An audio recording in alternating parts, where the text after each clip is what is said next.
នៅពេលដែលម៉ាក់ស្ទាបក្បាលកូនមានអារម្មណ៍ថាក្តៅក៏ប៉ុន្តែសីតុណ្ហភាពរាងកាយត្រជាក់ធម្មតាម៉ាក់ចាប់ផ្ដើមបារម្ភមិនដឹងថាកូនកើតអីដូច្នេះអ្នកគ្រូសូមប្រាប់ថានេះគឺជារឿងធម្មតាទេហើយជារឿយវាតែងតែកើតឡើងចំពោះកុមារនិងមិនបង្កជាការបារម្ភធ្ងន់ធ្ងរឡើយហើយទាំងអស់នេះគឺជាមូលហេតុដែលបណ្ដាលឲ្យមានបញ្ហានេះកើតឡើងហើយមូលហេតុទី1នោះគឺពាក់ព័ន្ធទៅនឹងកត្តាកម្ដៅរាងកាយរបស់កូនជាទូទៅទារកឬមួយក៏កុមារតូចប្រព័ន្ធនៅក្នុងការគ្រប់គ្រងកម្ដៅនៃរាងកាយរបស់ពួកគាត់កំពុងតែលូតលាស់ដូច្នេះហើយទើបពួកគាត់មិនអាចគ្រប់គ្រងកម្ដៅខ្លួនរបស់ពួកគាត់ឲ្យបានល្អដូចជាមនុស្សដែលមានវ័យជំទង់ឬមួយក៏មនុស្សធំឡើយមួយទៀតនោះគឺពាក់ព័ន្ធទៅនឹងកត្តាសីតុណ្ហភាពបរិយាកាសខាងក្រៅដែលក្នុងនោះប្រសិនបើកូនរបស់ម៉ាក់ដាក់នៅក្នុងបន្ទប់ដែលក្តៅពេកឬមួយក៏ពួកគាត់គេងយូរពេកឬមួយក៏ពួកគាត់នៅពេលដែលគេងឬមួយក៏នៅពេលដែលរត់លេងនៅក្នុងបន្ទប់ឬបរិយាកាសដែលក្តៅហ្នឹងហើយពួកគាត់ពាក់មួកថែមទៀតនោះអាចធ្វើឲ្យសីតុណ្ហភាពនៅក្បាលរបស់គាត់មានកម្ដៅកើនឡើងជាងសីតុណ្ហភាពរាងកាយរបស់ពួកគាត់ហើយទី3នោះគឺពាក់ព័ន្ធទៅនឹងសកម្មភាពរាងកាយប្រសិនបើពួកគាត់មានសកម្មភាពមួយចំនួនដូចជាកំពុងតែ stress តានតឹងកំពុងតែយំឬមួយក៏ពួកគាត់មានសកម្មភាពដូចជាវាឬមួយក៏ដើរជាដើម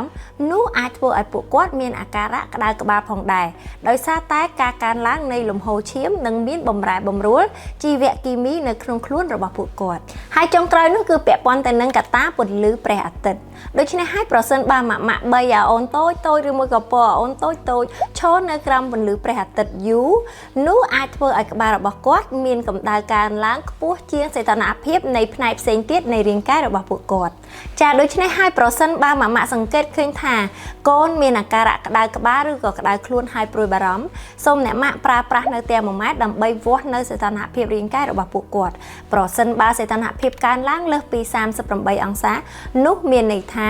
គាត់មានអាការៈគ្រុនក្តៅហើយដូច្នេះសូមម៉ាក់នាំពួកគាត់ទៅជួបជាមួយនឹងក្រុមគ្រូពេទ្យជំនាញក៏ប៉ុន្តែប្រសិនបើនៅពេលដែលវាស់សីតុណ្ហភាពរាងកាយពុំមានការកើនឡើងកម្ដៅលើសពី38អង្សានោះទេអ្នកម៉ាក់អាចប្រើប្រាស់នៅតិចនិចមួយចំនួននេះដើម្បីកាត់បន្ថយអាការៈអស់ទាំងនោះ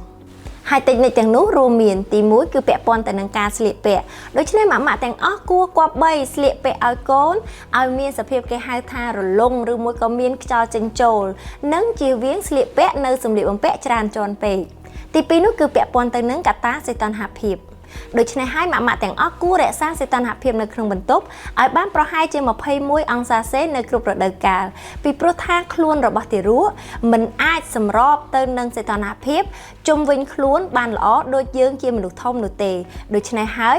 ទើបទាមទារឲ្យត្រូវតែមានការរក្សាសីតុណ្ហភាពឲ្យបានថេរចាហើយទី3នោះគឺយើងត្រូវឲ្យកូនញ៉ាំទឹកឲ្យបានគ្រប់គ្រាន់និងឲ្យបានញឹកញាប់ដើម្បីជៀសវាងការខ្វះខាតជាតិទឹកនៅក្នុងរាងកាយដែលអាចធ្វើឲ្យកម្ដៅនៅក្បាលឬមួយក៏កម្ដៅនៅរាងកាយទាំងមូលកើនឡើង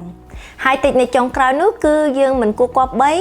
នាំកូនចេញទៅលេងនៅខាងក្រៅនៅម៉ោងដែលមានកម្ដៅក្តៅខ្លាំងនោះទេ